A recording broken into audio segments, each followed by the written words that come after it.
As a disclaimer, some of our episodes discuss topics that may not be fit for a younger audience. Some episodes also contain some swearing.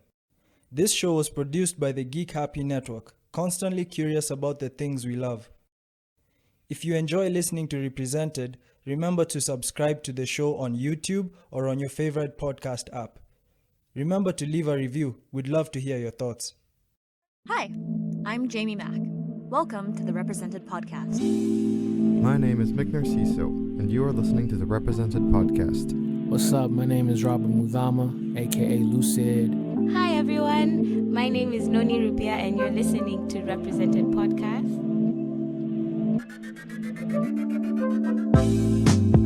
A journey through the lives of everyday people such as yourself. Such as yourself.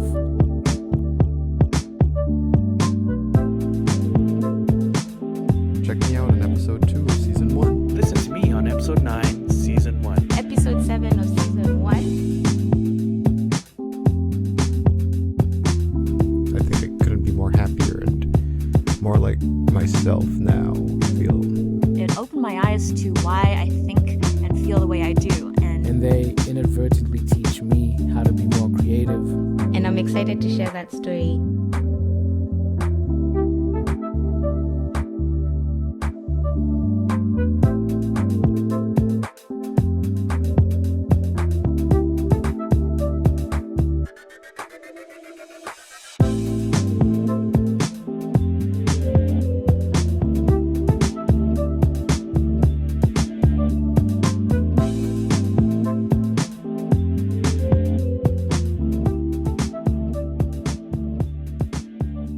Season 2, and I happen to have the privilege of having my own family on for the very first time.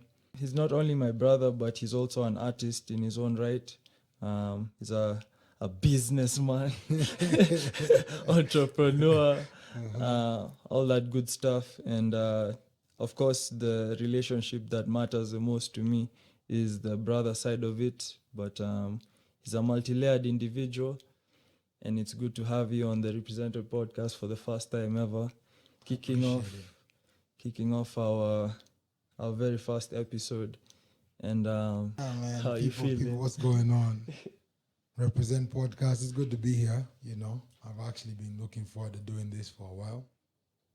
Since I started seeing it, it looked like it was very free.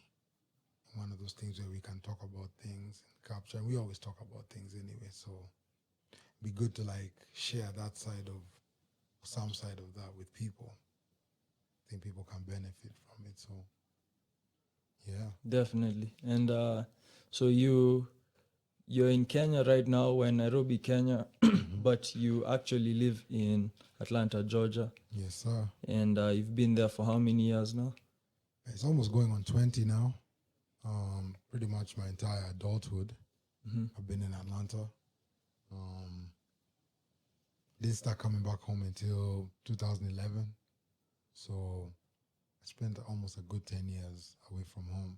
And over the last few years, I've gotten a chance to come here a lot. And it's opened my mind up so much.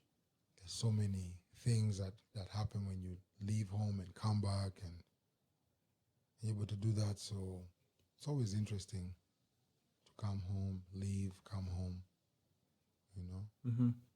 Nice. And so, like, aside from just visiting home, you also got married not too long ago. I don't know if that's also something we You can. already know. Yeah, multi-layered, like I said. Another layer. Yeah. It gets more complex and more interesting.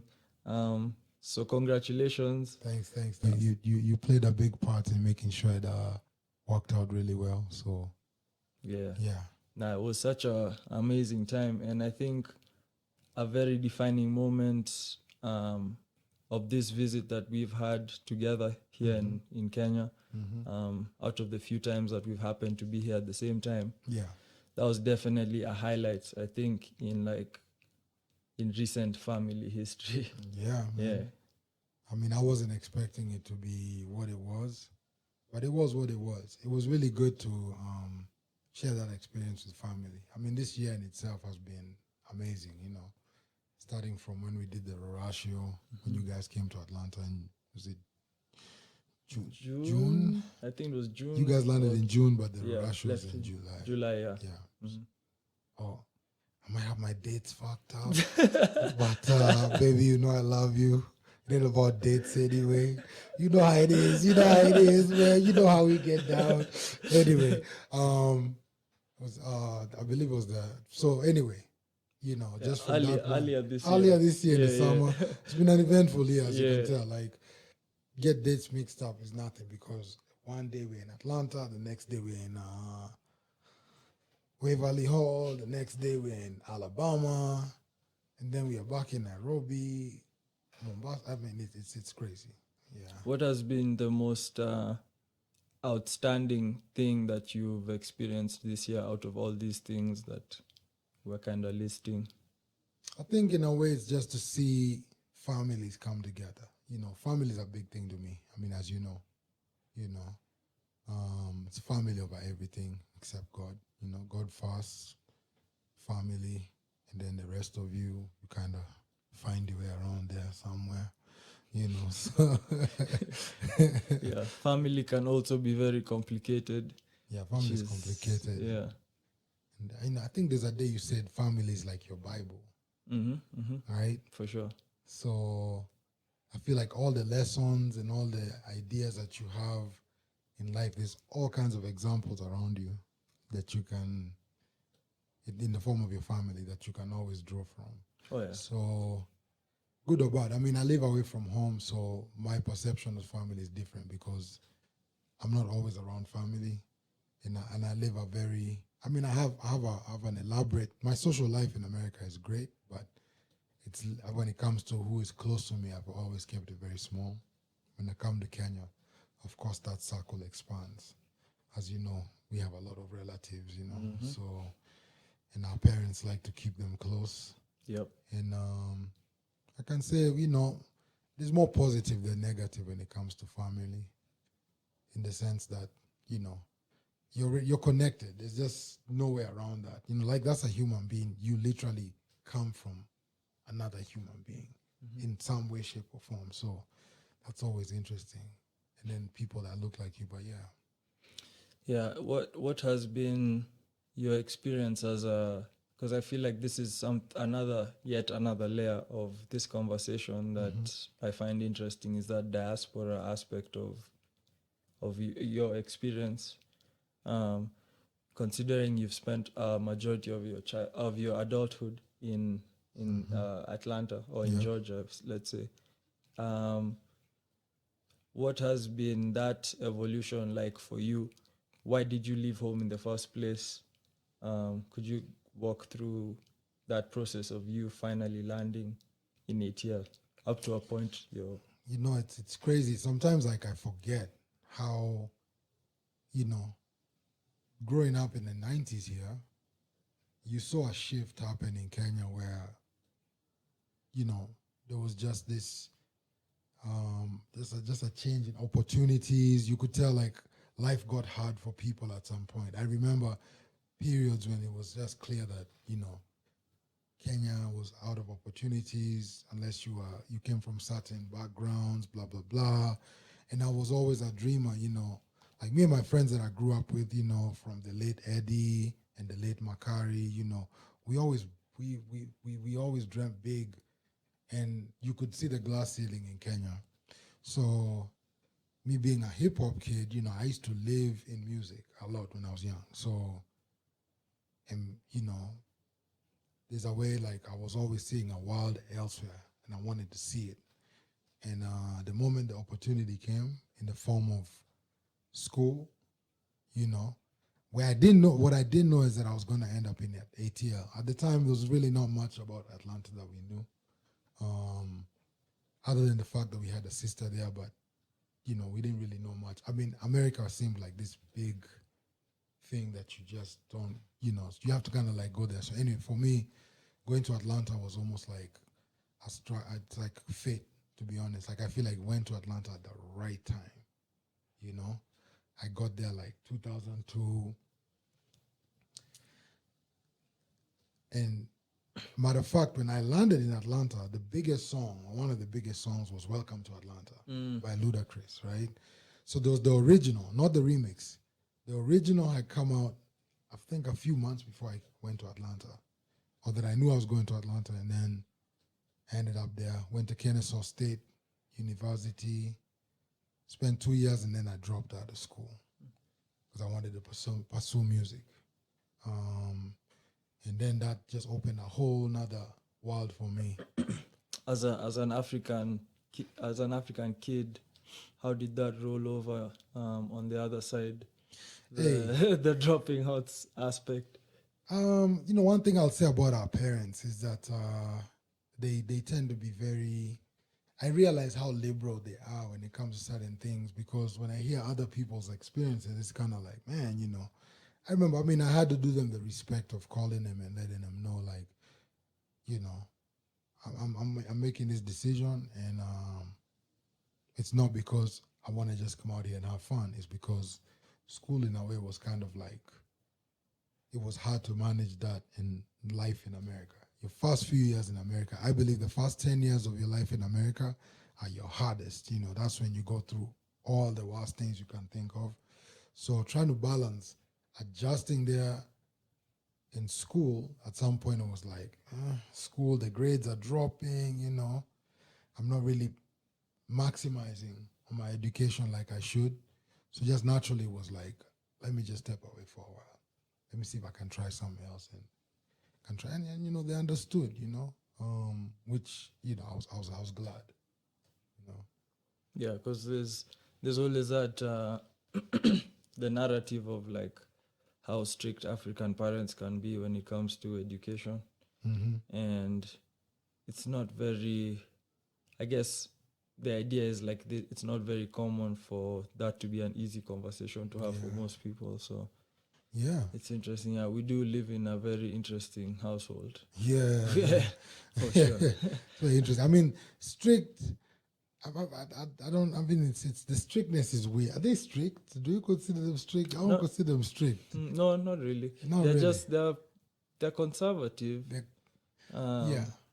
But then, there's just certain things they won't do in their world, but they see you do it and they'll be like, "Yeah, you look crazy doing it." But I guess do it good. I guess you They're have accepting to. of it. It's like, yo, and that's another thing. It's like, man, when you realize, of course, every family is not perfect, but like our parents have this very kind of like, man, do your thing, They they got your back, So, when I made that decision, I was serious, and I hit the ground running. I wasn't wasting time, and What did you study during the time that you were actually in school? So for that, of course, I ended up going to school, graduating, but that's further down the line. Anyway, I don't know if I picked my major, because I think we were talking about this the other day. Like, I wasn't those people that grew up knowing, oh, I want to be an engineer or whatever. I remember I'd be like, I want to be a rapper. I want to rap, That's between me and my boys, Yeah. But, I just remember like hip hop. There was just something about hip hop when it was in the 90s. It just opened this other thing in you, and you saw life from a whole different perspective. So I feel like once I was exposed to hip hop, like my mind started like the possibilities were out there. Who are some of the rappers that inspired you while you were in Kenya to have that outlook on? Man, it's so many. But I'll say my top 5 of that time. It's not my current top 5, but some people might still be in it. My top 5 at the time was Snoop, Tupac, Redman, Corrupt, and who else? Who was number 5 again? I can't remember who was on the number 5, but okay. It was a mix of that whole gumbo right there. Yeah. And so when you now finally dropped out and then now you're pursuing music at I guess at the realest level you've ever pursued it, it's like what was that experience like? What was the first thing you did? Like, did you look for a performance? Like, did you go to a studio? What did you do? Man, you know, the funny thing is like at the time, you know, I had a little crew with me, and what was some of us were in school together. We're a bunch of Kenyan kids there, you know. So it was about four of us that used to hang together. So it was like,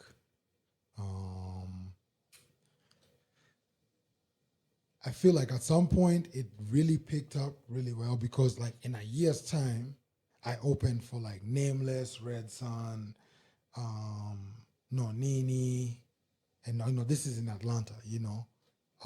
But before we got to that point, I remember it being very hard to be taken seriously. You know, people wouldn't give you opportunities just based off the fact that like, are you serious right now? Like you wanna rap? Like, you know, get the fuck out of here, you know. So so we had to do our own parties, you know. At some point we're like, man, you know, me and my boys got together, we're like, hey, let's throw some parties, you know. I wasn't even 21 at the time, so go to the I remember just driving. You know, the internet wasn't really. I didn't even have a laptop back then. Of course, there were no smartphones, so we're like, let's just drive around and look for a club, you know. Like, yo, man, we're gonna find a club and we're gonna do a party at this club. The first club that says we can do it, we are on it. So remember, we wound up at this place called La Rumba on Roswell Road, and we did our first party there, and like hundreds of people came, and I was like, whoa, you know, at that time in Atlanta, the nightlife was really thriving, so there was always something going on. There was not as much restriction as there is today with the nightlife, so those different hotspots where partying happened. So once we did that, the respect came immediately. You know, we didn't really have to now, because we had gone asking for these opportunities before and got rejected. At this point, it was kind of like, I mean, we can do it or we cannot do it, and we want to get paid, you know. So, you know, as the, you know, being a part of C Squad, so we did all this little stuff. We recorded. C Squad was the name of your crew. Yeah, so C Squad is the name of my group. What did that name signify? It signified circle. We always call ourselves a circle, you know. So, you know, just trying to come up with a name for the group, or like, man, C Squad, you know. At the time it was, you know, either C Unit. Thank God. Thank God. Thank the heavens. that never was a happened. missed opportunity. You know, like at the time it was one of those things of like, you know, G Unit was the biggest thing at the time. Dipset, blah blah blah, and we were like, we want to be different. Yeah. Oh, okay. And I was just like, man, let's just be C Squad, you know, Circle Squad. We opened a company. We went to downtown Atlanta, and like, you know, Secretary of State purchased Circle Group Entertainment, and you know, we just started doing our thing, and it was a nice run. But how long was the run? That run was might be 2 years at the most. 2 years, but of course, no direction, no strategy, so to say. And I think because of how fast things happened, we kind of got caught up in the fun, you know. Of course. Just being real. I mean, we're 21, and I mean, it was like a party every day, you know, for like a good amount of years, you know. And you know, somewhere along the line, you know, things started to change. People started meeting their current wives, you know, others started having children, you know, and, you know, but me, I was like, I got to keep this going. I mean, the members were my boy Jay and DJ at the time, but then his name was Kiswahili, but he's known as Techniques today. He's a, you know, 2 Chainz manager, part of Street Executive. So at the time, you know, it was the 3 of us. He would DJ, we would rap, you know. So I think it was 2005 we kind of broke out. I mean, we're still cool, but we weren't really active. But I continued. I tried to figure the solo thing. Now that was a big adjustment for me. And that's when the music thing became like, yo, this thing is not what it was cramped up to be. And then on top of that, at the time I started, you could see clearly that music wasn't selling, right? And it cost so much to produce music. So I used to be like, okay, so people are gonna get this music for free. There's no really way to monetize it. And then the mixtape game, especially in Atlanta, kicked off. And actually Techniques wound up being one of the pioneers in that whole thing, so I just kept thinking to myself, like, I'm about to record music, give it to people for free. I'm spending hundreds and thousands of dollars just to put the music together, and then people get it for free. So I remember just thinking, like, I put too much thought and, I put energy towards my music. So I just didn't feel like I wanted to be a part of that whole transaction right there. So fast forward 2008, I was like, yeah, I got to go back to school. And actually what triggered that thought was I was a part of a record called 'Cause I Can with some dudes out of the UK that I used to be cool with. And they put together this group of MCs from all over the place and put them on this one song. And the record actually, I guess it did something in the UK. And when they came down to shoot the video, me and the DP got really cool. And we started talking about video and blah, blah, blah. And, he showed me a camera. And I was like, at that moment, I was just like, bam, this is what I'm going to do. I'm going to learn how to do videos, So I was like, it's time to pack up, the music thing. I can always go back to it, but I need to learn a skill. And, that's when the video door opened. And, man, I went crazy with that, And when you say video door, you mean like you went deeper into filmmaking and... Yeah. Yeah. I remember before I even did that, I used to watch, do you remember DVDs would have like behind the scenes back then? I used to watch those like a lot.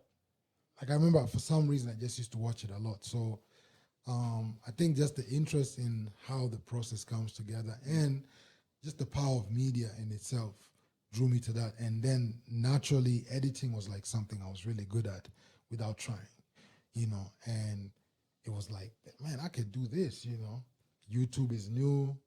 So I can already see there's this whole user generated content thing coming. And I'm like, hey, I want to learn this skill, and be able to produce my own content. So once that door opened, man, it was like, I started loving that behind the scenes thing with the camera thing. So it kind of like put the music thing on hold for quite some time, And so how long were you focused more on the production side? And I can say probably up until 2010, 11, after I graduated, me and a couple of my friends used to just go to my house and play music, record music at like a studio set up in my apartment. So we would just record and just somewhere along the way we caught this bug, and then we just did a ton of music. And it was easy to make. It was in the house. I wasn't in like some expensive studio, so we're like, did that for a little bit, 2011, 2012. That one was kind of like still, you got to think at the time, music is still free. So I'm still like, I'm just kind of like exercising my chops. And then I came home for my first visit. That's when you graduated high school, you remember? Mm-hmm. And I just remember that experience of landing in Kenya just, in a way, just humbling me and making me want to do more. So much as I'd figured out this video thing and a lot of opportunities that opened for me, I just remember thinking like, I don't want to be this artsy guy that runs around with all these great, grandiose ideas but doesn't understand business. So I just decided to do a master's in business administration with a concentration in project management. And there go another chapter where, as opposed to the before when I was kind of like running away from, not running away, but when I kind of got away from education, this time around I was yearning for it, accounting, things that I hadn't done in years. And it was like, I remember thinking that this balance of the creative and the business, somehow this needs to be created, because I remember just seeing a lot of my talented friends struggling in life. And it was just like, they're talented. What's the missing piece? And it was like, a lot of them are not business minded. So I remember just saying like, man, I want to be in a position where I can help creative people understand their business, you know, and not just myself, you know. So coming to Kenya at the time made me feel compelled to want to do more, to have a little bit more knowledge. And I understand. I believe in the power of school. You know, I know people have their views about education. I'm not one of those people that's going to run around and be like, go to school. But I can tell you this, school opened my mind. It exposed me to so much more, and it also helped me tap into potential I didn't have. So when you say the video thing, literally, even the little bit I did of music on 2012, it wasn't until 2016 that I kind of was like, okay, I've had so much exposure. Being behind the scenes gave me so much exposure, so much experience, and relationships. I built so many relationships just being behind the scenes. Like, I was in so many interactions, and at the time I used to be like, man, I think I want to manage artists. I don't even want to be the artist. I want to manage artists, blah, blah, blah. And I kept getting behind different artists, different acts, and things would just go, things would always get weird with when I tried to do stuff, get behind people. I'd find myself probably even believing in them more than they believed in themselves. And then just constantly being in that, almost putting the fate of everything you guys are doing in one person's hand. And if they don't deliver, we all suffer. So somewhere around 2015, 16, you know, my relationship with my wife, the time we were just dating. So I remember just thinking like, man, you know, music is therapeutic to me. I love doing it. But at this time, I wanted to do it on a higher level. Like I wanted the growth to come across, you know? So I said, I want to engage the most talented people I can find to help me create my sound. So 2016, was it 16, 17? And it's funny because like my boy Lonnie, right? It's a funny story. He called me one day. He said, dude, I'm about to send you some money. You need to go to the studio. So he sent me $300. He said, man, pay for some studio time. I don't know what made him do that, but at the time I was like, you know, I'm still in that place where I'm like, And that's when we did Take Me Home.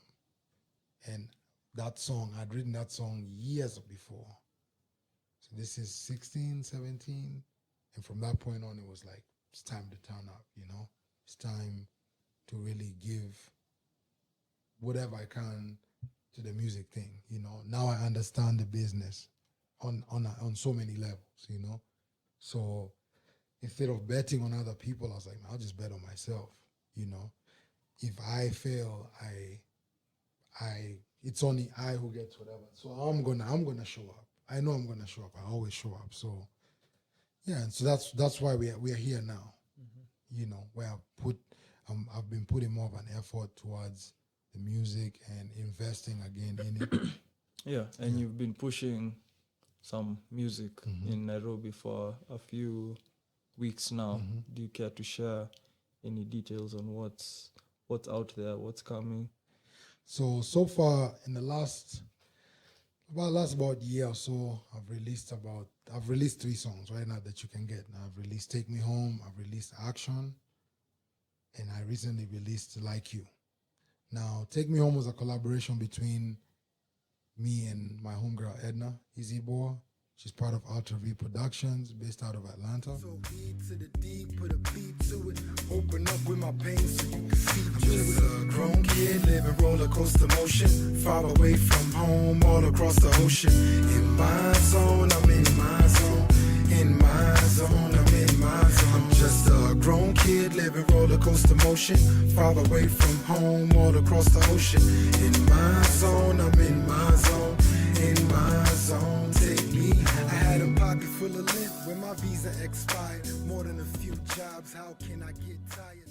And that was kind of like the first one. And then the second one, Action, was produced by my boy Proto Cal. Proto's worked with everybody from Young Thug. Like he he's got a bunch of stuff on the radio on that side. Born in the 80s, that was out in Nairobi. If you heard about Nyayo, that's the ever that raised me. So I ain't no sucker, I'm a tactical brother. Do my thing on the streets and you do your thing undercover. Brush the dirt off my shoulders, feel the king like a cobra. Like the lens of a cannon, you know I got us to focus. We moving that product, ship it down from Mombasa in the Indian Ocean with a pack of piranhas. Took a trip to Diani, so my brother got cheated. Say he got a bag for me if I stay for the weekend. Made a call to Atlanta, I'll be gone to November. I'm a MC like Hammer and a C-Dot member. I really know we get active. You know we get active. You know we get active. But my killers ain't active. And Like You, which is the most recent record, is produced by a guy here locally in Nairobi called Ruben Dope. RD is what we call him. He's a guy I've known for a while, and I actually took this beat from him. He opened his hard drive and he was just skimming through beats, playing me different beats. And when I heard this beat, I was like, bro, I need that right now. And he's like, oh, it's not tracked out. I was like, no, I'm gonna deal with that later. I want that. So boom. Fast forward, that was earlier this year. I recorded it, put my boy JL, International, Randy's born, lives in Hollywood now, Hollywood, California, talented producer, singer, put him on the record, and like we both believe in this record so much that it was like, yo, when I come to Kenya this time around, after we get to the wedding, gotta make, put an effort behind this record.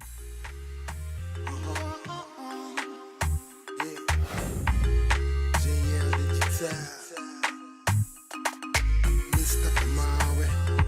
Yeah, I'm international. It's been a while, my style, criminal, international, JL, digital, hard as nails, still smoother than textile, cute face and your curve projectile, the bigger busu, eggplant changuvu, I'm like a Bentley, he's like Isuzu, mini mnyama na ex wako ni dudu, choma kashashu, skia kizungu zungu, you know I hit it till 6 in the morning, right before work, like where you think you're going, no pay less, just hopped on the ball, I say less cause I'd rather show it, I'm black coffee color and so saucy, the cook coffee color, you just lost me. I'm like the mob and she can't divorce me. K to the Izzy, my chick. You're the only one I want. You know it, babe.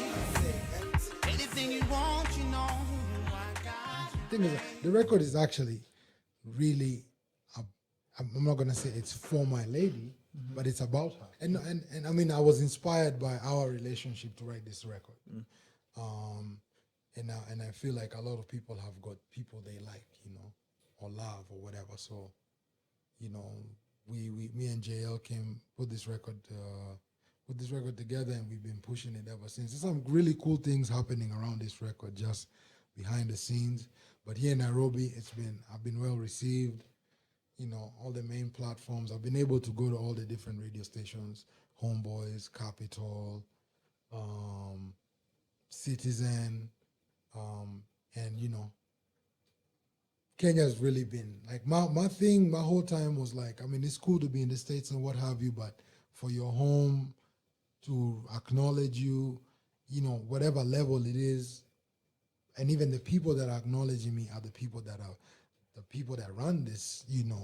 The people that are the hottest here in the country, the people with the numbers, people like Willie Tuva and DJ Flash. They've been pushing my songs like crazy. We did a video release at 6-4 Lounge in town a few weeks ago, and it's just growing. I'm running into all these different people. Shafi from Homeboys, was G Money. All these different people, and we're having conversations, and it's been a good visit, man. I'm really looking forward to what could come out of this. You said there were 3 songs. There was Take Me Home, Action. So Like Action You. is the one I think you didn't elaborate on. Oh, Action, funny enough, I wrote maybe 2 years before I recorded it. Just that, there's something about that rhythm. When he played it for me, we both started like singing like a little melody, like just, and I was like, I'm gonna write to it. And I wrote really quickly, but I never put it down until, was it 2017? And yeah, I mean, and that actually got some spins on, Hits Not Homework in Capitol. I got, I was able to share with, what's her name? Anita Nderu and Tracy Wanjiru at the time. They really supported DJ Kisila. They got behind the record. And for me at the time, when I dropped those two songs, Take Me Home and Action, I came to Kenya and then I was able to see what was actually going on here locally. And I was like, I felt like those songs were okay. But I also wanted to be able to meet people here in Kenya how they are.